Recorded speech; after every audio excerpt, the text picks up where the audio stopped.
ప్రభుత్వానిదే బతుకమ్మ కుంట అది చెప్పేందుకు ఆయన ఎవరట? అంబర్పేటలోని బతుకమ్మ కుంట వ్యవహారం హైడ్రా వర్సెస్ బీఆర్ఎస్ నేత సుధాకర్ రెడ్డిగా మారిపోయింది. ఇప్పుడు బతుకమ్మ కుంట స్థలం సుధాకర్ రెడ్డిది కాదని హైడ్రా కమిషనర్ రంగనాథ్ చెప్తుంటే ఆ విషయం చెప్పడానికి ఆయన ఎవరంటూ ప్రశ్నించారు సుధాకర్ రెడ్డి. హైడ్రా రంగనాథ్ తీరుపై ఆల్ ఇండియా సర్వీసెస్ కోర్టుకు ఫిర్యాదు చేస్తానన్నారు. బతుకమ్మకుంట వ్యవహారంపై హైడ్రా బీఆర్ఎస్ నేత మధ్య మాటల యుద్ధం సాగుతోంది.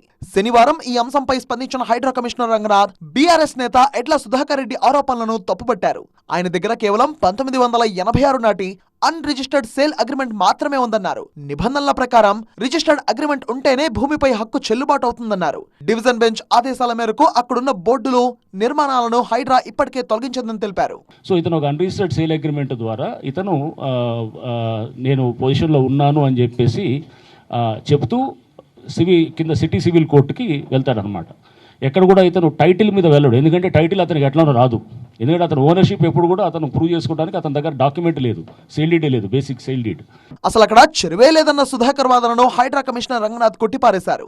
1970 నాటి సర్వే ఆఫ్ ఇండియా రికార్డుల్లోనూ 1975 నాటి పహానీల్లోనూ చెరువు ఉనికి ఉందన్నారు. చివరకు 1990 నాటి నాసా శాటిలైట్ చిత్రాల్లో సైతం బతుకమ్మ కుంట స్పష్టంగా కనిపిస్తోందన్నారు. అనేది ఆయన అఫిడవిట్లో క్లియర్గా 1000 లారీలు మేము ఫిల్ చేసాము ఇది కుంటనని చెప్పి కూడా అతను అఫిడవిట్లో ఉందన్నమాట. ఇది అతను సిటీ సివిల్ కోర్టుకి ఇచ్చినటువంటి అఫిడవిట్లో అతనే స్పష్టంగా 1000 లారీలతో చేసి 30 లక్షలు ఖర్చు పెట్టాను 2003లో అని చెప్పి కూడా అతను చెప్తాడనమాట.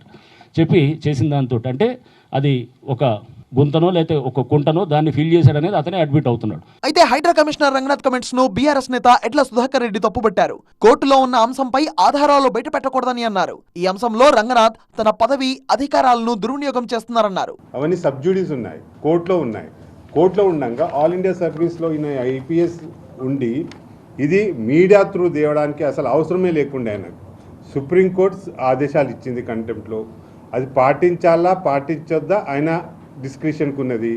రిపోర్టు సుప్రీంకోర్టు హానరబుల్ సుప్రీంకోర్టు వారిని రిపోర్ట్ అనేది 3 వీక్స్లో హైకోర్టు ఆదేశాలను ఇంప్లిమెంట్ చేసి వారికి కాంప్లైన్స్ రిపోర్ట్ ఇవ్వమని చెప్పినది. అది చేయాల్సిన బాధ్యత వారిది. అలాంటిది నేను సడన్గా వచ్చి నన్ను అవమానపరుస్తున్నాను, ఒక డిఫేమ్ చేస్తూ తప్పుడు సమాచారము మీడియా త్రూ ఇవ్వడం అనేది ఆల్ ఇండియా సర్వీసెస్కి రూల్స్కి టోటల్లీ విరుద్ధము. స్టేటస్ కోలో ఉన్న భూమిలో ఎలా ఫెన్సింగ్ వేస్తారని ఎడ్ల సుధాకర్ రెడ్డి ప్రశ్నించారు. రంగనాథ్ పై ఆల్ ఇండియా సర్వీసెస్ కి ఫిర్యాదు చేస్తానన్నారు. బతుకమ్మ కుంట స్థలం తనది కాదని ఆయన ఎలా చెబుతారని ప్రశ్నించారు. మీరు అసలు ఫెన్సింగే లేదే. What is the legal term of fencing and boundary? Fencing is a temporary structure built by some cross-linking or temporary frames for temporary marking kosam fencing is sir. That is the legal definition of fencing. What is compound wall? You have constructed an RCC compound wall from almost 3 meters below the ground. That's not fencing. That's a boundary wall which you have to have taken permission from the court when status quo was prevailing. తీసుకున్నారండి. ఇవాళ అంటే మీరు సుప్రీంకోర్టుని తప్పుదోవ పట్టిస్తా ఉన్నారు. అంటే supreme court ముందు compound wall అంటే 7 తిట్లు తినాల్సి వస్తుందని చెప్పి మీరు ఫెన్సింగ్ అన్నారా?